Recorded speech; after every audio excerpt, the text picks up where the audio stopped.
Hey guys, I'm Syama here, CEO of Scaling Retail, and today I want to chat with you a little bit about payment gateways and all the different ways in which you can be receiving payment from your customers. Now, today's conversation is really going to be centered around US domestic brands, but as we all know, as you have international businesses out there, what those checkout processes look like that are able to handle global payment plans are obviously going to be far more limited. When it comes to global checkout, I'm a big fan of companies like 2Checkout that have done a great job of being able to integrate with almost all e-commerce providers, but there are more, and there are other ones that are going to be more domestic to your region. So this conversation, really specific to US businesses, but definitely something to look into as it comes to international payment, mobile payments, etc. But turning our attention back. So US payment gateway systems. Now, in particular, guys, there are so many of them out there for you to choose from. A really specific and good strategy would be obviously not to choose all of them. That means you do not need Apple Pay, Google Pay, Amazon Pay, PayPal, as well as paying through Venmo. Certainly your app, did I say Apple Pay? Apple Pay. And then obviously your credit card payment regular processing system through platforms like Stripe. So many different ways to choose. Here are my favorites. My number one suggestion is really to obviously have Apple Pay integrated into your phone. It is the easiest way to facilitate checkouts. And honestly, if you're not using Apple Pay, I think you're shooting yourself in the foot. The next system that I think is super important to consider is PayPal. I think PayPal is another great payment gateway because also it's able to tap into something that most people are already using on a day-to-day basis.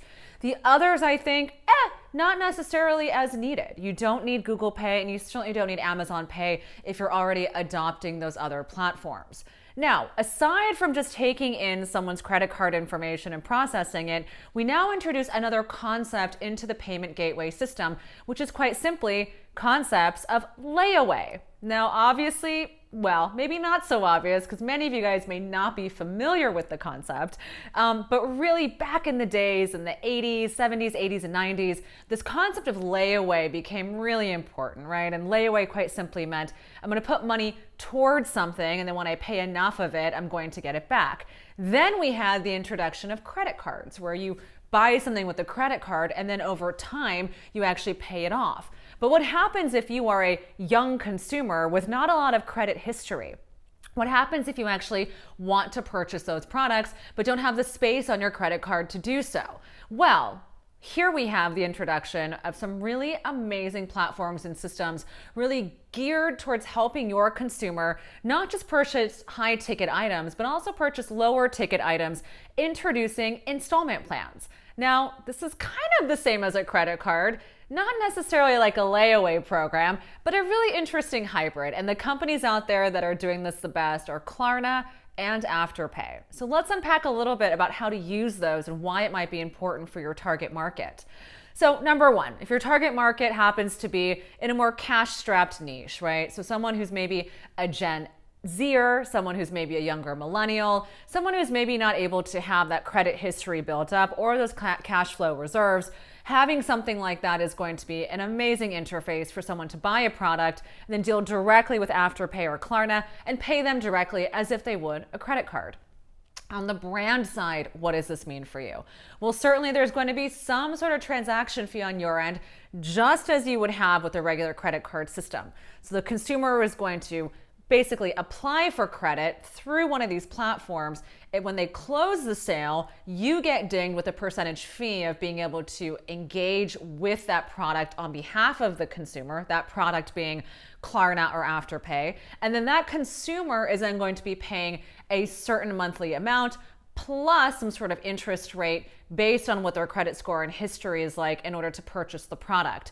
So in essence, it is very similar to exactly how a credit card works. However, it is a different kind of financing system that is actually a lot easier for our younger consumers and those who are more cash strapped to be able to engage in purchasing that's maybe beyond what their traditional bank account or cash limits would allow them to do.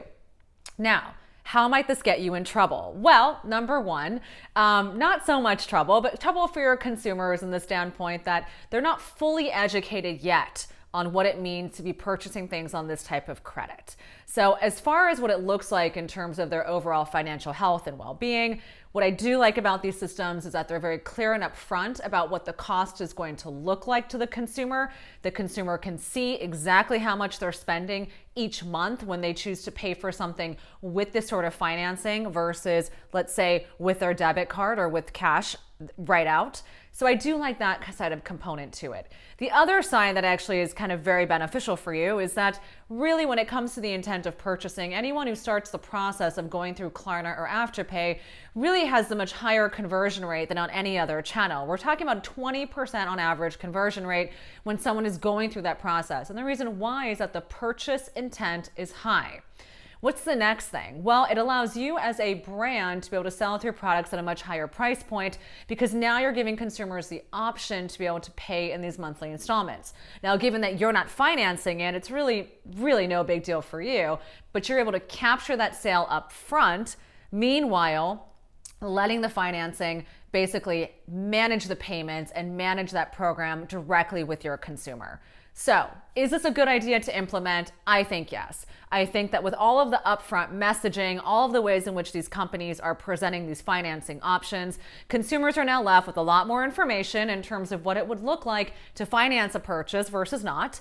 And then on the side of the brand, it's really just a small percentage in terms of taking a cut of that sale that you're going to be paying back to those service providers to really help you get that sale today. Now, we all know once you get a customer to buy the first time, it's substantially less expensive over time from a customer acquisition cost to be able to get them to buy over and over again. So helping your customer get through that first hurdle, I think could be an amazing gateway to get them to becoming a loyal customer for a very long time. All right, guys, that's all from me over here about payment gateways. Keep it lean. Don't offer too many. Certainly consider doing something like a Klarna or an Afterpay to really help push that conversion with your consumer. It truly is one of the most fascinating ways in which consumers were able to purchase. Again, really speaking to that consumer that does not have high credit worthiness, that does not have credit cards, and that's looking for a way to purchase. Please send me an email at hello@scalingretail.com. Would love to be able to chat with you more about how you're operationalizing your business, the different mechanisms that you're using to capture consumers, and how to increase your conversion rates. Hello@Scaling Retail is the best way to find me. And guys, I will talk to you later. Thanks. Bye.